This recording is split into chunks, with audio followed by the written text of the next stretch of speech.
Hello, hello. Welcome back to Freelance Friday podcast. I just got off a coaching call, and at the end of the call, the client said a sentence that I was like, that needs to go on my website. That needs to go in my emails. That needs to help sell more of these coaching calls because it perfectly encapsulated exactly what I'm trying to do with this offering. And luckily, I had my HoneyBook note taker in the call with us, which gives me a full transcript of our call afterwards. And so, as soon as I'm done recording this episode, I'm going to go through, I'm going to find the exact sentence she said, quote it, and ask her if I can use it as a testimonial. And it just brought this idea to me because you guys, testimonials are so, so important, especially for those of us who run service based businesses or even course businesses or coaching businesses, really anything. And now is really the time of year to make sure that you are reflecting on the work that you've done and are setting yourself up for a good year ahead. So let's talk about 5 different ways that you can request testimonials, even if you're introverted and shy like me. Also, since it is the end of the year, I want to let you know about my Black Friday, Cyber Monday offerings, which are kicking off a little earlier than Black Friday, because I guess that's what you do nowadays in the marketing world. Like, I feel like I'm late actually, but you can go to latashajames.com/BFCM to get an updated list of all the different offerings that I am sharing. I am unbelievably excited about Cyber Week this year. Number one, I decided let's just go big. Let's do 50% off all my courses. The code is BFCM. Any course that is not a part of a bundle is included in that 50% off. I also have 3 offers that I don't typically offer. There's a course offer, there's a platform audit, as well as a private mentorship offer. But what I am so excited to share with you here is that for every $100 that you spend on any of these services during today and Cyber Monday, which is December 1st, you get 1 entry for a chance to work with me personally on a VIP day in my studio. During this VIP day, we can work on batching out your podcast. It's an 8-hour day, so you could probably get 6 to 8 episodes recorded.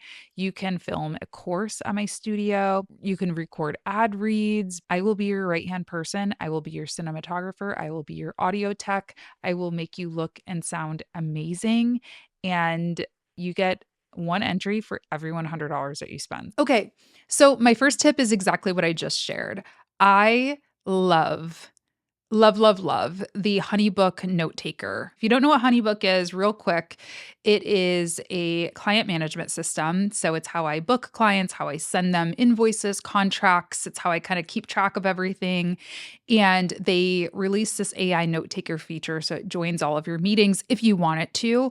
And it gives you a bunch of different things. Like it gives you a really nicely organized to-do list after your call. So I used to spend a lot of my coaching calls physically writing down into a notebook or typing away, and that can really distract from the client experience, right? I want to maintain eye contact or camera contact, whatever, and really be actively listening. It also gives you a full transcript of your conversation. And so in this conversation, and have also been some others over this past year with clients that I'm like, wow, he really said something very powerful and he thanked me organically on his own.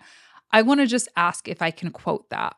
And this is a really great strategy, even if you don't have a transcript of your conversation. If maybe a client just said, hey, like you did a really good job on blah, blah, blah, ask them, hey, could you just say that over again? Can I just record that really quickly so I can transcribe it and use it as a testimonial? This is a really great strategy because they have already shown that they're giving you praise. So the ask part, that hurdle isn't really there. Like, why wouldn't they want to let you use it if they've already offered it? And number 2, another big thing about testimonials is not everyone is a writer. Not everyone is a wordsmith. So I actually have a testimonial that's due. I went to an amazing event. They asked for testimonials, and I've been dragging my feet on writing it. And I actually am a writer. I consider myself a pretty good writer, but it is just a little hard because I'm like, what do I say? What do they want me to say? What exact features or benefits or, highlights are they looking to sort of drive home for people. And so without kind of a guide, it's a little intimidating. So the easier you can make it for your clients, the better. And if you have a direct quote, boom, just ask if you can use it and if they have anything else they'd like to add, and you're good to go. Now, another way that you can avoid some of that overwhelm for those who are not wordsmiths, necessarily, is by asking them to do an interview with you. I think if a client is truly happy with your work and if you guys have a good relationship, asking them to stay after on one of your calls for an extra 5 minutes or asking them for a quick coffee chat for 10 minutes, whatever, should be a no-brainer. I will always say yes to that for people who have really genuinely helped me. And you can just host this and record it, and then that way you have something to transcribe and you can just quote the text directly.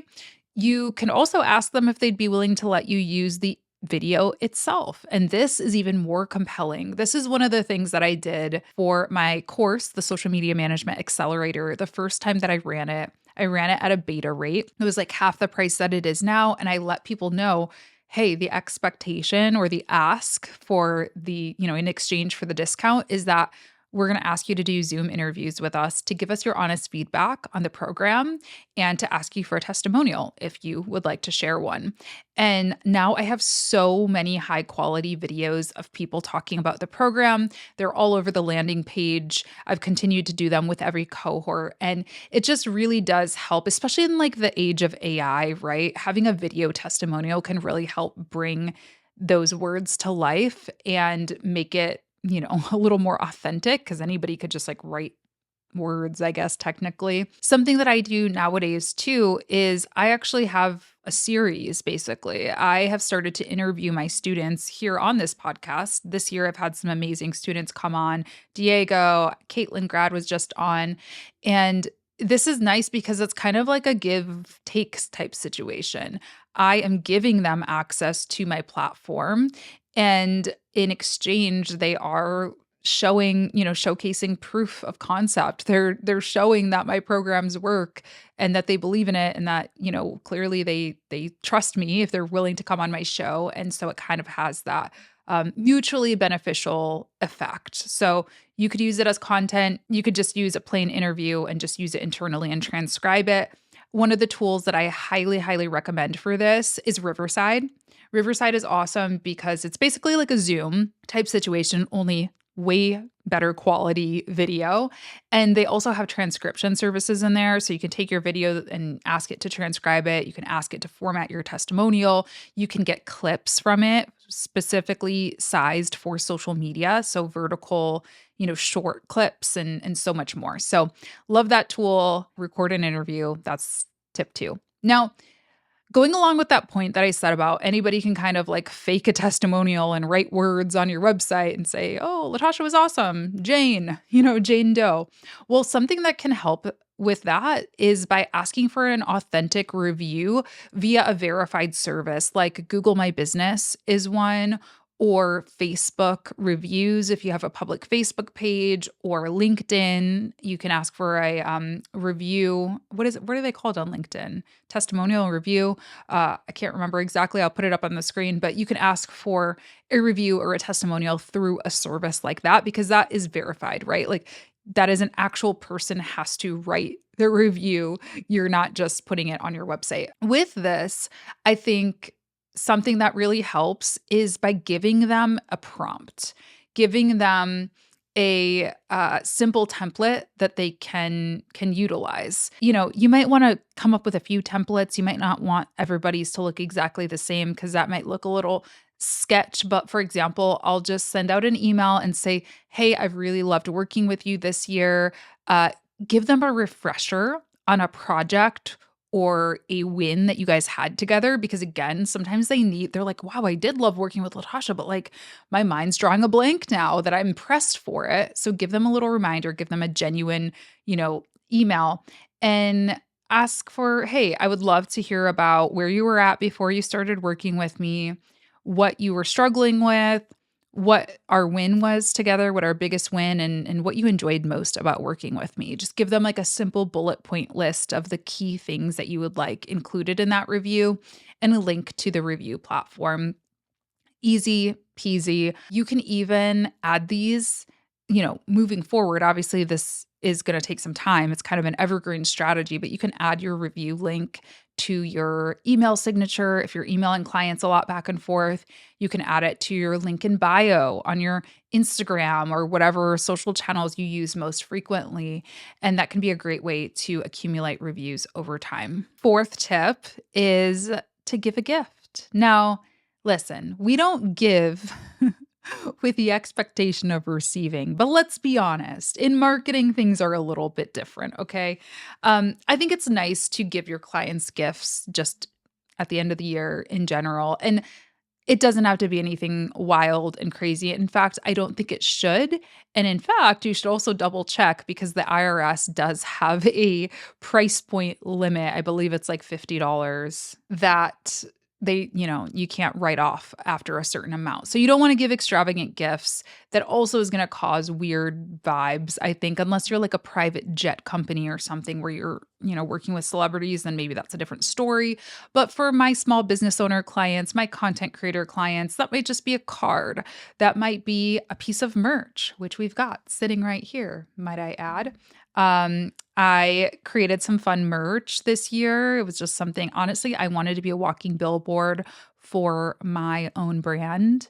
And I really believe in this slogan for those who are listening only. I'm holding up a hat that says create for people, not algorithms.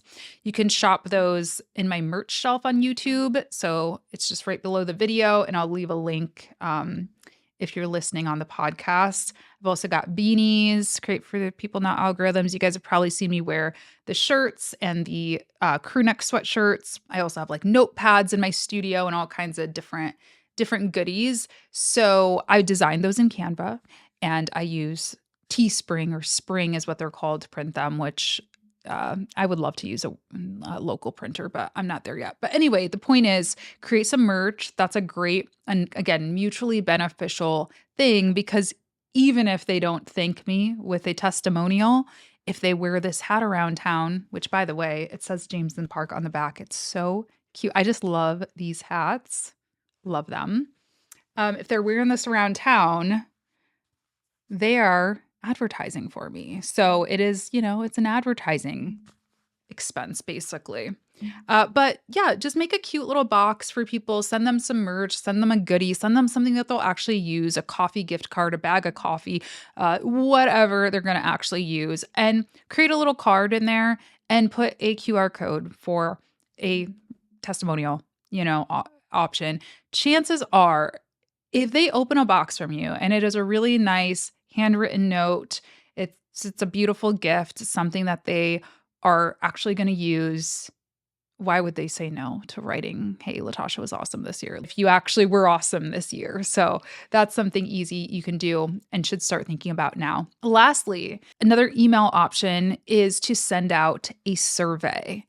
I used to do a listener survey every single year. I used to do a client survey every single year, and I just fell off, you guys, the past couple of years. And happy to announce that I am back on. So if you're listening to this podcast and you consider yourself a member of this community and you plan to listen again in 2026, I would love it if you clicked the link down in the show notes or description box on YouTube and took a quick survey and just told me what you liked about the podcast this year, what you want to see or hear more of next year, any ideas that you have. And yes, if you have a testimonial, if I've helped you do anything, if I've helped you accomplish anything this year, either by working with me directly or just by listening to the show or watching the YouTube channel, it would mean the world to me if you wrote that, so I can put it on my website. And if not, that's okay too. You can still submit the survey without a testimonial. And that's exactly what you can do as a service provider. This is nice because it sort of softens the ask. I especially like this for more like passive option, the template option that I shared earlier of, hey, can you write out these bullet points? That's great if you have like a big project. Like I know I worked on this video shoot with a client down in Tampa this year that I'm really proud of, and they said it that they were very happy with it. I'm probably going to just send them that email because it's tangible. I know they were happy. I know I'm really proud of it. It's a project that I really want to highlight. But For some of you who maybe are more passive listeners and I haven't like worked with one-on-one necessarily, or maybe we've just had one coaching call together or a group call or something like that, a survey option might be a little bit better because I don't, necessarily know your particular situation as well. Or maybe I'm not like as confident because I haven't seen the results. Like you haven't told me about them, so it's a better kind of um wide approach and passive approach. And it also, like I said, it is like a bit of a softer ask because you're asking for feedback as well. And I genuinely, in those surveys, I genuinely want feedback because I want to make a better product for you in the year ahead. And so it's not so self-serving, I guess. It's like an opportunity for people to sound off and share the bad along with the good. And yeah, I definitely recommend doing them every year for both your clients and if you create any content, like if you have a podcast or anything like that, get in the habit of doing that. I've got my link down below. I would love to hear from you because you guys, I don't know that I've been this confused about content in a while. I mean, I think I say that every year. I'm actually feeling good about content, but I do want your ideas because sometimes I feel like I'm like, what do I say? What do people care about? Why are people here? So tell me why you're here. Tell me what you want more of. And yeah, if I've helped you with anything, I would love to hear about that as well. So that's it. Short and sweet. Just wanted to share 5 different approaches you can take to gathering testimonials. I really hope you prioritize this because testimonials are such an important form of social proof. They can help people make decisions easier and faster. They can make you the obvious choice if somebody sees themselves in your clients that you've worked with in the past. That's always helpful. And speaking of seeing, make sure that you ask for a photo or a logo alongside these testimonials too. That can really help bring the words to life if you're not using video. Anyway, hope this helped. Shop my merch, shop my Black Friday Cyber Monday offers at latashajames.com/BFCM. Link down below and take my listener survey if you don't mind. I know that's many calls to action, not recommended, but I appreciate you all. Thank you so much for being here. I hope this was helpful and I'll see you in the next one. Bye.